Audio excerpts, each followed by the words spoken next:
What's up, everybody? Noah's back here for my review of Every Time a Bell Rings. This is the Hallmark Movies Now original film. This is going up the day before it goes on Hallmark Movies. No, 2 days before. No, 1 day. I'm recording this on Saturday. It premieres tomorrow night on Hallmark Movies and Mysteries. Very rare that they do that. But this is Every Time a Bell Rings, all about Charlotte, Emily, and Nora, three sisters who discover their late father's planned one last scavenger hunt, an annual tradition when they were young. As the sisterly bond gets rekindled, they soon learn important lessons about what they want in life and love, along with some secrets along the way. This is a film that is going to tick a lot of people off. This is probably not going to do very well in the ratings. And we're going to talk about ratings at the end of this video, because this is not going to be a very popular video, I don't think. This is Every Time a Bell Rings. This is more about a sisterly bond than a romance. And that's very interesting if the script is good. This also stars Wes Brown as the main love interest, as Liam, the love interest to Charlotte, played by Erin Cahill, who last year was in a really decent little Christmas film. Just one of the best Hallmark Christmas films in years, A Timeless Christmas, with her and Ryan Pavey. No big deal. And of course, Wes Brown was in, was in A Nashville Christmas Carol. We all know who that one went. It's not as bad as it once was, but it's definitely not good. Well, it's good, but it's not up to Hallmark Christmas standards, I don't think. This one here, the main problem with this movie is it's too kerbobbled. I'm going to use a Grinch reference there. It's too kerbobbled. It is way too many stories mixed together to make it interesting. I didn't get a feel for the characters. I did not care about any of these characters. Namely, the sister who is a lesbian. That's just kind of thrown in there. That is unneeded. It is thrown in there. And I'm not against the gays or lesbians. I have tons of friends who are gay and a couple lesbian friends, but a lot of gay friends. I have nothing against them. The problem is when they are just shoved in here without really any reason and not focused on as much as they want them to be. They mainly focus on Erin Cahill and Wes Brown's romance, and they kind of leave the other sister out a little bit. The sisterly bond is there, yes, but when the romance kind of harkens back to what I've been saying most recently, where there's no chemistry between the two stars, but there's better sisterly chemistry, that kind of makes up for the romance chemistry a little bit. But the script is just so messed up and so poorly written at some points that it is very disappointing to say that I was not a fan of this film. I wanted to like this one. I'm definitely scared to watch Sugar Plum Twist up next. Sugar Plum Twist came out on Thursday. I will be probably watching it either tonight or tomorrow. Every Time a Bell Rings is a really mediocre Hallmark film, and I can definitely see why this went to Hallmark Movies Now. And I hate to say that because the ones that they've done this year for Hallmark Movies Now, if we're taking a quick look back at those, we've only gotten 4. We had Save the Wedding, which was fine. We had High Flying Romance, which was also fine. We've had, of course, Every Time a Bell Rings, but we also got Sugar Plum Twist. And Sugar Plum Twist is one they have not been marketing. They have not been pushing it Every Time a Bell Rings. They didn't even push Save the Wedding or High Flying Romance. And that one had Jessica Lowndes and Christopher Russell in it. Directed by Christy Will Wolfe, who has done some of the best Hallmark films. She had 2 of the best Hallmark films of last year.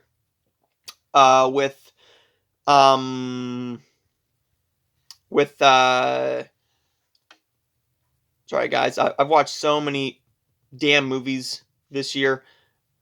With Love in the Forecast, and also with Chasing Waterfalls this year. She also did 5 Star Christmas, which wasn't awful, but I am definitely looking forward to seeing what she does next, because she's a very good director. This one is directed by McLean Nelson. McLean Nelson is a director who has done films like this before. They've done Christmas in Vienna, Christmas on My Mind, and Small Town Christmas. But then again, they also did the in the top 5 of the worst Hallmark films of the entire year. Love for Real. So with that being said, I can't really give this director a whole lot of credit because that film really disappointed me. It looked really, really good just like this one. And I think that the directing style is very off and they know what they're doing. He knows what he's doing. He does. But I think there's just some points where you need an assistant director in there to kind of give him a little bit more of a nudge and say, hey, maybe we should do this with this character. Do this camera angle instead of this camera angle, because the cinematography felt a little bit TV movie than it usually does, if that makes any sense. So overall, this was a very mediocre Hallmark Christmas film, and I'm going to give Every Time a Bell Rings a C-. Definitely one that I'm not going to recommend to you guys. If you want to see it, go ahead, but I'm not going to recommend it. It premieres tomorrow night at 10 p.m., which they just said a little under a week ago. And there's my review of Every Time a Bell Rings. So we were going to talk about the joy of Hallmark ratings. Why they keep going down. They keep going down because I think there's too many of them. I don't think people can keep up. Especially with the way they're doing it this year. If you look at the ratings for Hallmark films before Christmas, they were down, yes. They were down, but they were going up and up and up. And then they hit a film that nobody was really interested in. But we got to You, Me, and the Christmas Trees with Danica McKellar. And that had 2.2 million. That's pretty good. A 2.2 is really good for Hallmark Channel. They didn't have that in months. The last time they had that was in May, so it took until October to get to another film that was a little over 2 million, except for Roadhouse Romance, which did phenomenally. I think that only did great because it had Tyler Hynes and Lauren Elena in it, which I did pre-order that DVD and it's available on pre-order right now. DVD comes out on Tuesday. But 2 million was pretty good for them. And then they had films that were not all that interesting, especially for summer. They did too many freaking summer movies. They did 10. Right, 10? 1, 2, 3, 4, 5, 6, 7, 8, 9, 10. 10 films for summer nights. Extended out a little bit. Extended out until September. A little overlong. I think you should have done that for maybe June, some of July, and give me a couple wedding movies for somewhere in June or July. Mix it up a little bit. The ratings keep on going down. They keep fluctuating. Looking back at last year's Christmas films, the highest rated film for Hallmark Movies and Mysteries was the phenomenal Time For movie, Time for Us to Come Home for Christmas. This one did only 1.9, but that's damn good for Hallmark Movies and Mysteries. They haven't had a rating like that all year. And that was their highest rating. Normally the ones that do the highest ratings is the Aurora Tea Garden movies. Or the Crossword Mystery movies. They did really well as well. Last year's Christmas films for Hallmark Channel, the highest was Lacey Chabert in Christmas Waltz. I believe that's going to do the same thing this year. I believe her new film, Christmas at Castle Heart, will be the highest rated Christmas film that they've had thus far this year. Closely followed, just under, by a minuscule amount, My Christmas Family Tree. Why am I talking about ratings? Well, looking at what If I Only Had Christmas did. If I Only Had Christmas last year with Candace Cameron Bure and Warren Christie, this movie did 3.93. Christmas Waltz did 3.95. A Timeless Christmas did 3.38. Those are the highest ratings for the Hallmark Christmas scene last year. Taking a look at this year, they did so many movies, and they did it the wrong way. I'm going to critique the Hallmark Channel for what they did, and I think this is due to I say it, there's too many Hallmark Christmas films. there's too many. I'm even behind, and I love these films. But then again, I'm not a guy who only watches Hallmark Channel. I watch Netflix. I watch some Lifetime Christmas films. I watch Up TV. I get stuff to review. I watch the GAC family movies, which I am really, really, really behind on, but I will get picked up on those very, very soon. Because I do have a couple days off. Hallelujah. They did this thing this year where it was Friday, Saturday, and Sunday nights at 8 on Hallmark Channel. Then they did a fourth film on Saturday nights at 10 on Hallmark Movies and Mysteries.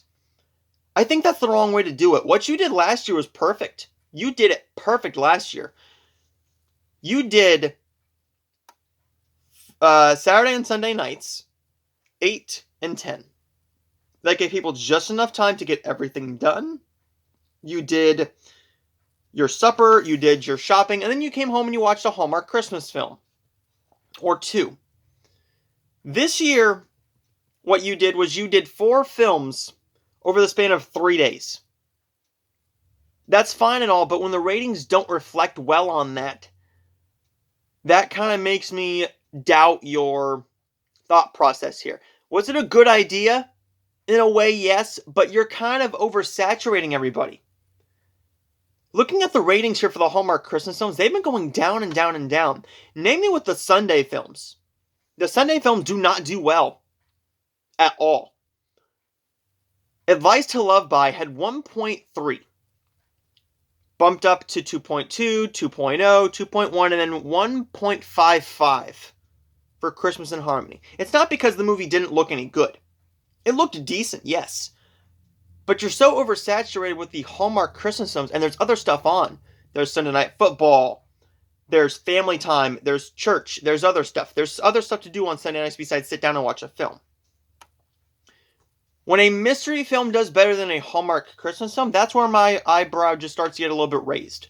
Where I raised another eyebrow is when we got to A Christmas Treasure, and then A Holiday in Harlem. Holiday in Harlem is the lowest rated Hallmark Christmas film in a good while. That got 1.34. There was not a Hallmark Christmas film last year that even got close to that rating. The lowest one last year for Hallmark Christmas was, see if I can find this here, was Heart for the Holidays. No, Heart of the Holidays at 1.78. I stand corrected, sorry. I stand corrected. It was A Christmas Tree Grows in Colorado. That was the lowest one. The year before that, it was 1.67 for A Christmas Duet. That wasn't very good. This film did not intrigue a whole lot of people, and I think because the trailers didn't look interesting. I think you're too into the idea of having a lot of diversity. And yes, diversity is awesome. I love diversity in my films. Nothing wrong with diversity. The problem is when you stick those types of films on Sundays. Only on Sundays. Because if you look here, the Sunday movies have been The Santa Stakeout. We've also had, that was Saturday night. Christmas in Harmony. We've had A Christmas Treasure. We've had Holiday in Harlem. And then the only one that did not feature a African American cast was Christmas Contest. The Christmas Contest. Which didn't do all that well in the ratings either. It dropped over 1 million viewers from last year's Candace Cameron film. I think because it wasn't all that good. It was not up to her standards for her Hallmark films. This one was much better. It was a lot better received. I think what's the problem is there's too many Christmas films for Hallmark Channel right now. Lower them down a little bit. Go back to what you did. And don't do the 2 or 3 Christmas films a night for next Thanksgiving. Do one every single night, yes. Do one Monday, Tuesday, Wednesday, Thursday, Friday, Saturday, Sunday. And then do 2 on Saturday night. That's what I would do.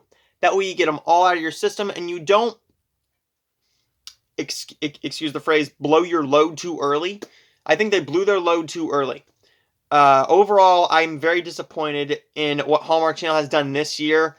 But we're going to go into the next few Christmas films with our heads held high, including my next ones, which is A Unexpected Christmas with Tyler Hynes. And then we're going to be talking about a very surprising film, Time for Them to Come Home for Christmas. We will also be talking about Eight Crazy Nights, Christmas in Tahoe, 8 Hanukkah Gifts, and a lot of other Christmas films. So we will talk about all those next time.